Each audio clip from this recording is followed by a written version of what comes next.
प्रभु से प्रेम, उनका भरोसा, निरंतर उनकी स्मृति, ये समस्त उपासना की सिद्धावस्था है, उपासना की पूर्णता है। अखंड स्मृति, अखंड भरोसा हृदय में। कैसी भी परिस्थिति हो, हमारा भरोसा प्रभु के चरणों से डिगे ना। बट विश्वास अचल निजु धर्मा।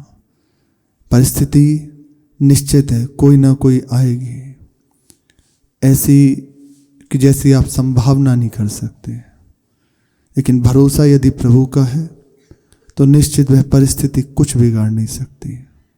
और निरंतर नाम का रटन, तो कोई भी परिस्थिति आपको सुख दुख रूपी झंझावात प्रदान नहीं कर सकती, आपको विचलित नहीं कर सकती, वह आपके ऊपर असर नहीं कर सकती। और यदि सतत स्मृति हृदय में चल रही है, नाम का रटन, मानस पर स्मृति है, तो सुख दुख, अनुकूल या प्रतिकूल परिस्थिति, इसका भान भी नहीं हो रहा। क्रमशः बात है। प्रभु कृपा करें हमारे हृदय में ये बात आ जाए, नाम में प्रीति हो जाए। बहुत करुणा हुई, वृंदावन का वास दिया, अपने चरणों की उपासना दी। अब बस निरंतर यदि सावधानी पूर्वक लगे हुए हैं तो संशय नहीं रहना चाहिए। वृंदावन का वास, कोई प्रश्न किया कि वृंदावन क्यों आए हैं,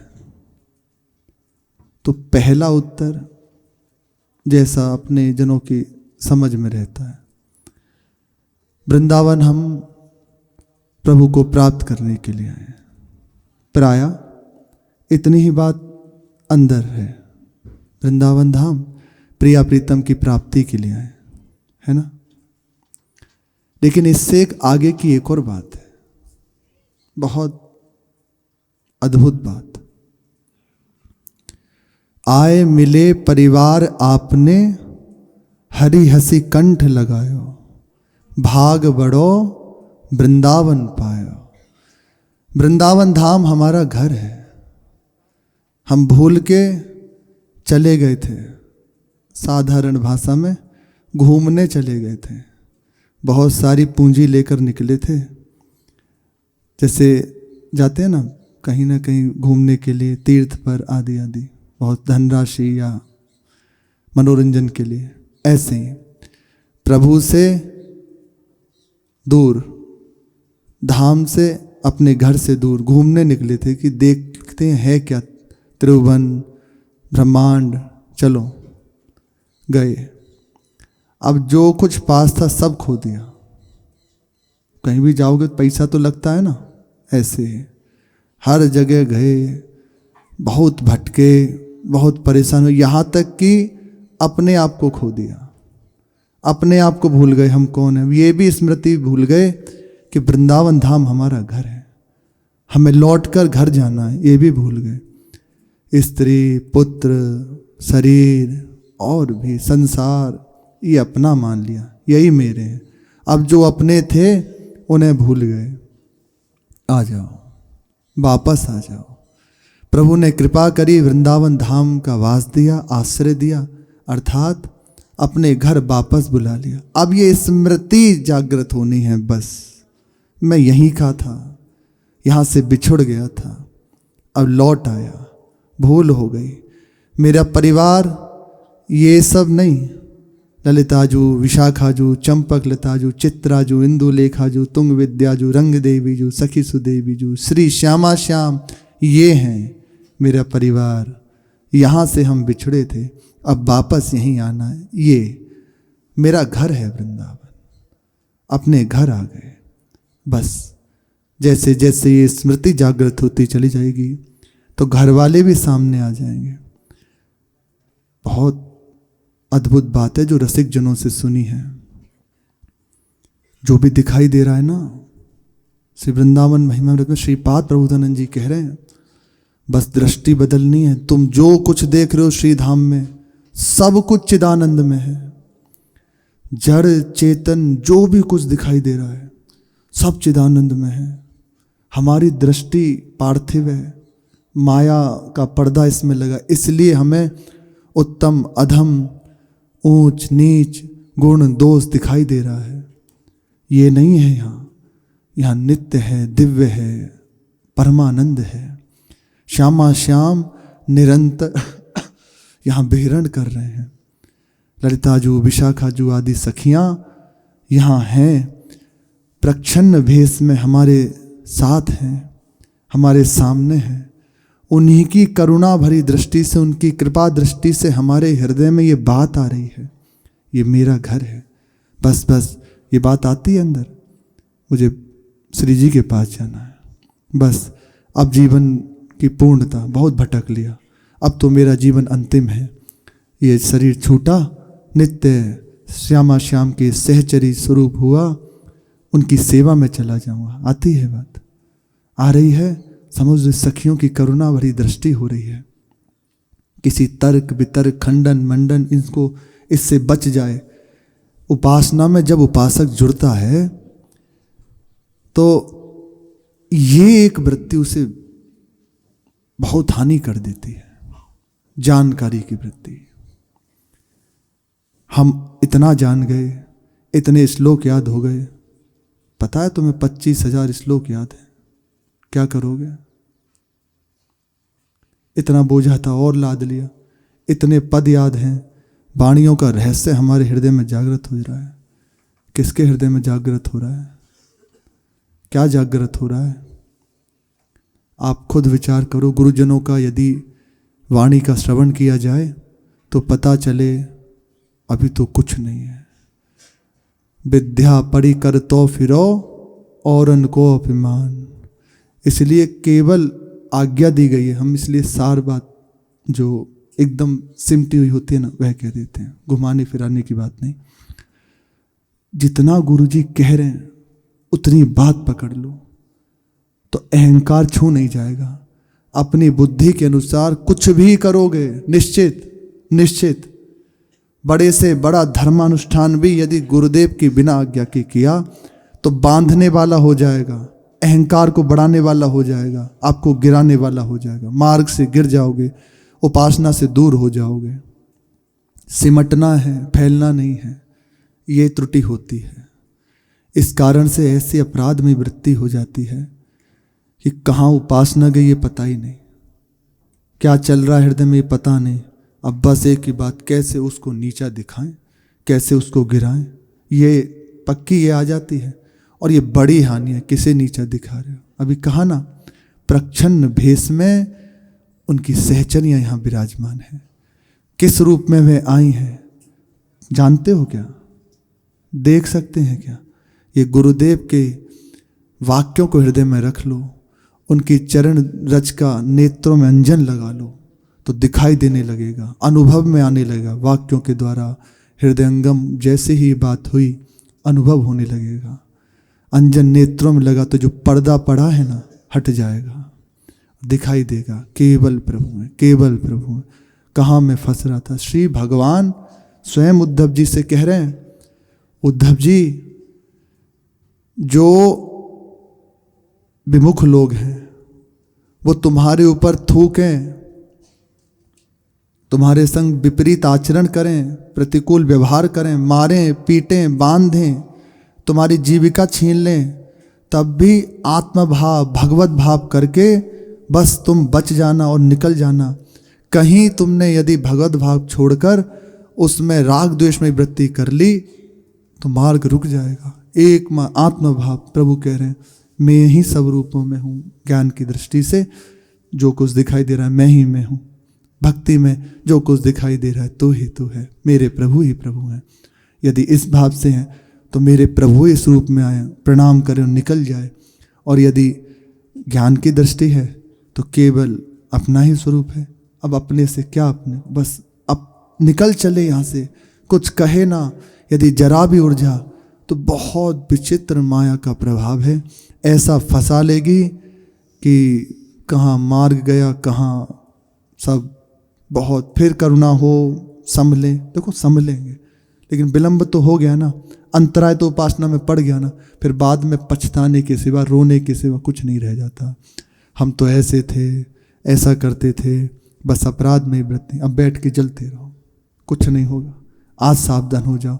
ये बातें प्रायः कहने की नहीं होती, ये जो बातें होती हैं, लेकिन अपने जन एक ही साथ प्रभु की प्राप्ति के लिए है ना, तो ये बात सावधानी की, जैसा गुरुजन देखते हैं तो हम उस बात को स्वीकार करते हैं। हाँ, जो कहते हैं ना मार्ग में क्या बाधा हो जाती है, क्या गलती हो जाती है, जिस कारण से ये चूक हो जाती है, यहीं आकर मैं श्रेष्ठ हूँ, मेरे अंदर ये बात है, नहीं, शांत रहो। दोष दर्शन तभी होता जब आपके अंदर कुछ हो। मैं कुछ हूँ तभी तो देख रहे हो दोष वृत्ति, कहीं कुछ है ही नहीं, बस प्रभु का हूँ, तो निश्चित प्यार से निकल जाओगे। कुछ हो तो बहुत अब सावधान रहो। जैसे देखा है कोई, क्या कहते हैं उसको, बॉर्डर जैसा, जैसे यहाँ से कोई और सीमा में प्रवेश करना हो तो एक उसको चुंगी कहते हैं, जैसे चेक किया जाता है, उसका कुछ कर लिया जाता है वो। तो वहाँ क्या होता है, बड़े बड़े वाहन निकले तो पैसा लिया जाता है, चुंगी ली जाती है, और छोटा पैदल चल के जा रहा है उससे कुछ लिया जाएगा? ऐसे ही है, जितना बड़े बनोगे तो बड़े बड़े यहाँ दिग्गज बैठे हैं, लग जाएगी, अब इससे पार हो, ये कर दो फिर जाओ, तो सामर्थ्य नहीं किसी की।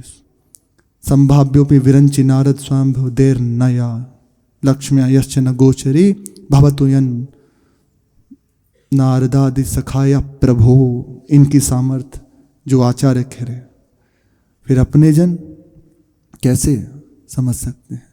तो कैसे निकल सकते हैं? एकदम किसी योग्य नहीं, दीन हुए पैदल चलते चले जाओ, तो कोई रुकाव टकाव नहीं है, कोई रोक टोक करने वाला नहीं है, बिना प्रयास के प्रभु की प्राप्ति हो जाएगी। जहाँ कहीं आ गया हम कुछ हैं तो अब कर दो, कर लेने लगे ना तो अपने पास कुछ नहीं है जो उनको कर दे सके, क्योंकि इतने प्रश्न हैं उसका उत्तर नहीं दे सकते। कृपा का मार्ग है, दैन्य होके जहाँ चला जाता है बस वो पहुँच जाता है।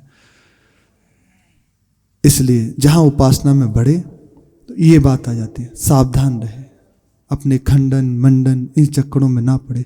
प्रभु ने कृपा करी, वृंदावन का वास दिया, रुचेगी नहीं ये बात, हृदय छरछराने लग जाएगा, उठ के भागने का मन होगा। उपासना में चित्त लगाओ, यहाँ मनोरंजन के लिए नहीं बैठे, या तो फिर सावधानी पूर्वक अंदर आओ मत।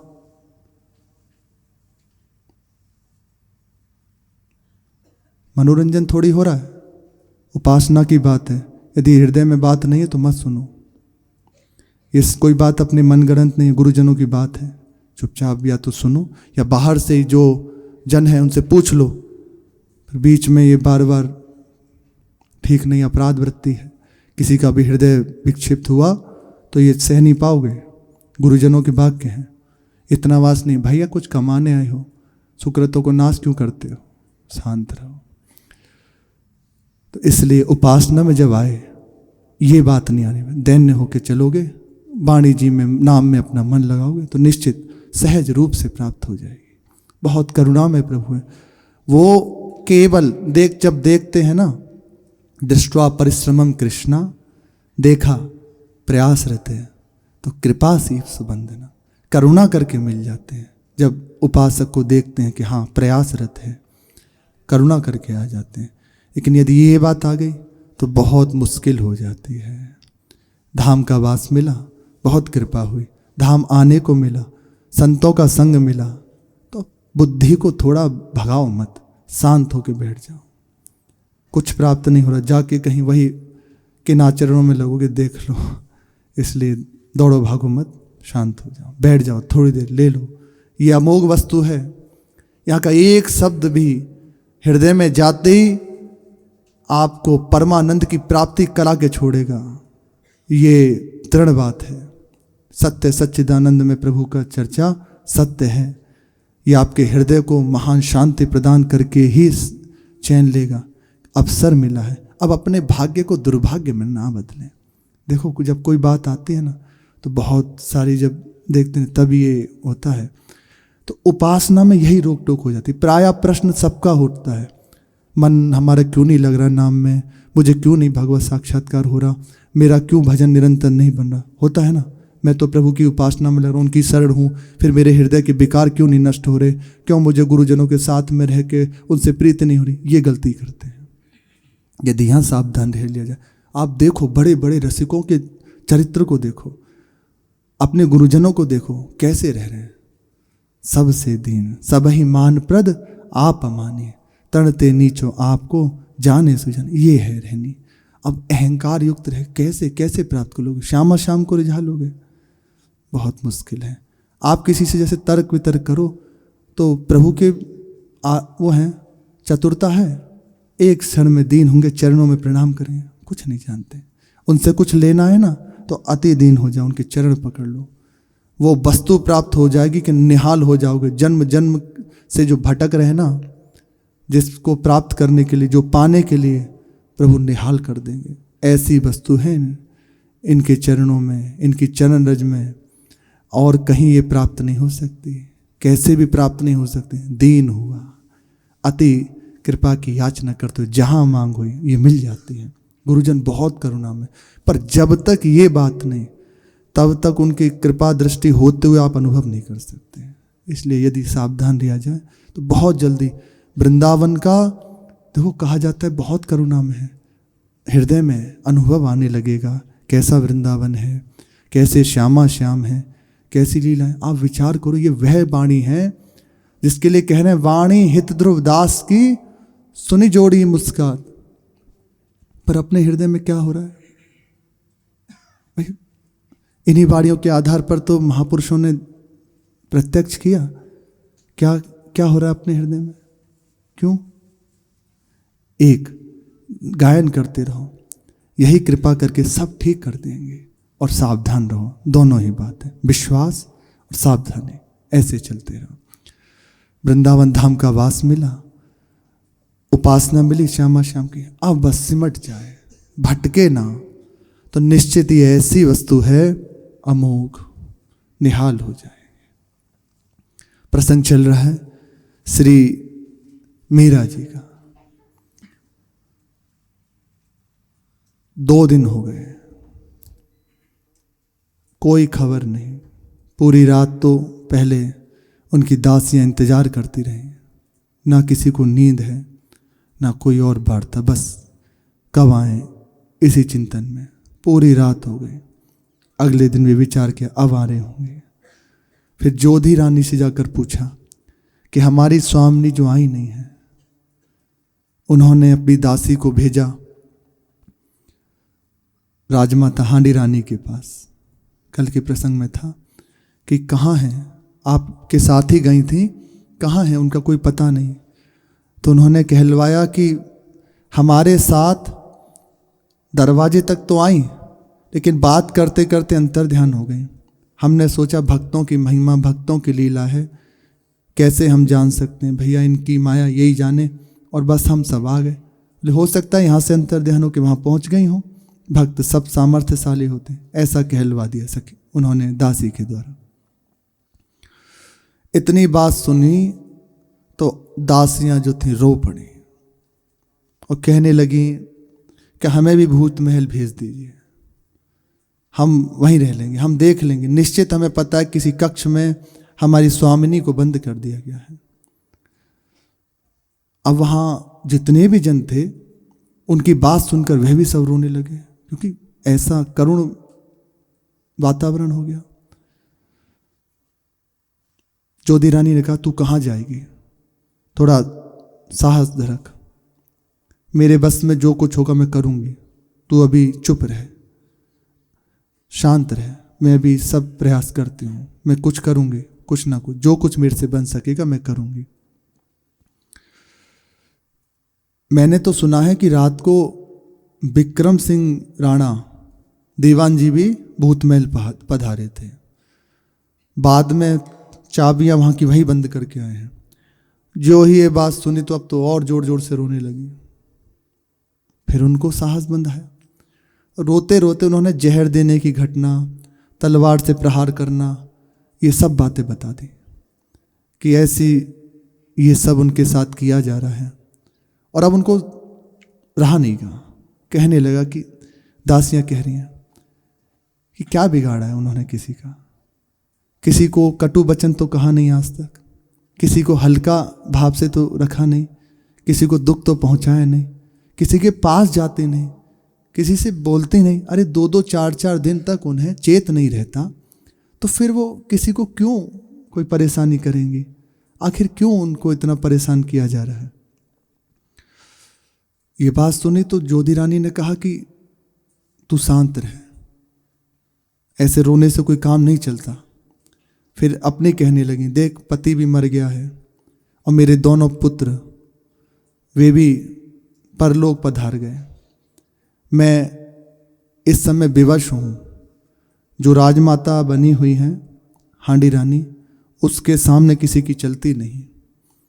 दीवान जी उनके सामने कोई बात कर सके ऐसी किसी की सामर्थ्य नहीं, ऐसा व्यवहार उनका। तू चुप रहे, मैं प्रयास करती हूँ, जितना मेरे से हो सकेगा मैं पूरा प्रयास करूँगी। और बस ये बात किसी को कहना मत, ये घर की बात घर में ही रहे, बाहर ना जाए। वहाँ से सब रोती हुई और अपने घर चले आए। राजमाता श्री जोधी जी ने उदय कुंवर बाई साहब को बुलाया,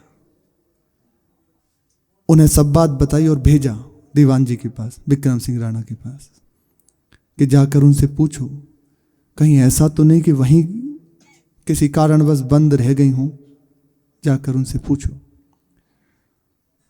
उदय कुंवर बाई साहब ने पूछा कि कहाँ हैं मीरा जी? आपके साथ गई थी और सुना है आप भी रात को गए थे, तो क्या हुआ? उन्होंने भी यही कहा कि ताले तो अंतिम जब सब आ गए तो मैंने ही लगाए थे, और देखा था कि बाई हुकुम के साथ बात करते, अर्थात उनकी माता जी के साथ बात करते करते वह पोल पर आकर लोप हो गई, द्वार पर आकर लोप हो गई। बस उसके बाद हमने सोचा भक्त हैं, कोई ना कोई लीला होगी उनकी। अब मंदिर में जो सत्संगी जन आते वह पूछते एक दूसरे से, कहाँ है मीरा जी? 4 दिन बीत गए इसी वार्ता में। 4 दिन से न कुछ अन्न जल वहाँ मीरा जी ने लिया और ना ही इधर दासियों ने ही लिया, कोई पाना वगैरह नहीं। बस ड्योरी पर बैठे हुए जो उनके उमराव थे बस रोते रहते, बस अंदर क्या कर सकते हैं। मंदिर के सत्संगी जो भी आते वहाँ जब पता नहीं चलता तो महल में आने लगे।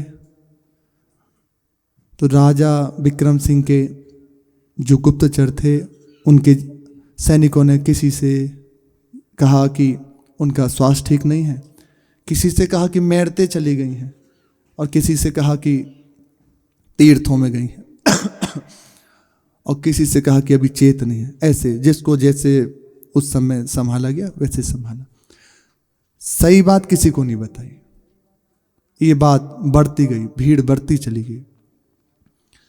संध्या का समय, दिन ढलता हुआ तो एक बनवीर नाम के वहाँ के युवराज थे, ये पाशवान पुत्र हैं पृथ्वीराज चौहान के। वे वहाँ से आ रहे थे, देखा कि जो उमराव हैं बैठे हुए रो रहे हैं उनकी मीरा जी की डोरी पर महल के पास। वो वृद्ध शरीर, आंखों से आंसू बह रहे हैं। पास में आए, पूछा क्या बात है बाबा, कैसे रो क्यों रहे? कुछ अब वह और रोने लगा जैसे ही जब पूछे, क्योंकि इस समय कोई धैर्य धारण, ऐसी स्थिति में कोई धैर्य धारण कराने वाला हो या कोई वार्ता पूछने वाला हो तो लगता है ना। तो उन्होंने पूछा तो वो और रोने लगा। अब हाथ भी रख दिया तो ऐसे दोनों हाथ रख के फफक के रोने लगा। बड़ा आश्चर्य हुआ कि क्या बात हो गई, ये ऐसे क्यों रो रहे हैं? क्या बात है भाई, कहीं कोई घर में परेशानी है? तो ऐसे सर हिला दिया। फिर पूछा कि क्या बात है? जब ज्यादा कहा तब बताया कि हम लुट गए, हमारा सब कुछ चला गया, हमारी बाईसा महल में नहीं है, आज 4-5 दिन हो गए, उनका कोई अता पता नहीं। वह जीवित भी हैं कि नहीं ये भी नहीं पता। तुम लोगों ने किसी से जानकारी नहीं की और सब कुछ कर लिया, और हमारी शक्ति ही कितनी है, किससे पूछ सकते हैं। दीवान जी से सब भयभीत होते हैं, कोई उनके सामने वार्ता नहीं कर सकता, सब घबराए हुए हैं। 4-5 दिन से रसोई नहीं हुई यहाँ, सबको राशन तोल के दिया जा रहा है ऐसे। अब वो बस कहता कहता चुप होकर रोने लगा, बोले पता नहीं जीवित भी हैं कि मृत हैं, कहाँ हैं। अब उसको लगा कि जो बनवीर हैं, बोले तुम धैर्य धारण करो, तुम्हारी बाईसा जीवित हैं या मृत ये तो भगवान के हाथ की बात है, पर कहाँ हैं ये मैं निश्चित तुम्हें बता दूंगा, तुम घबराओ मत, मैं जरूर इस बात का पता लगा दूंगा। वहां से बनवीर राजमाता जोधी जी के पास गए, जो उनकी सास है, वहां उनसे जाके थोड़ा परामर्श किया किसी विषय में, और फिर संध्या के समय तुरंत ही विलंब नहीं किया, जो पूर्व में सुना ना, रावत जी, सलुम्बर बाबा जी, इनकी ओर अपने घोड़े को दौड़ा दिया संध्या में। अगले दिन होते होते सुलंबर रावत जी कुछ उमराओं के साथ आ गए और मीरा जी के महल में दासियों के साथ बैठे हुए वार्ता कर रहे हैं, पूरी पूछताछ करने लगे, क्या हुआ था, कैसे हुआ था। ये चर्चा से श्री राधा वल्लभ लाल की जय।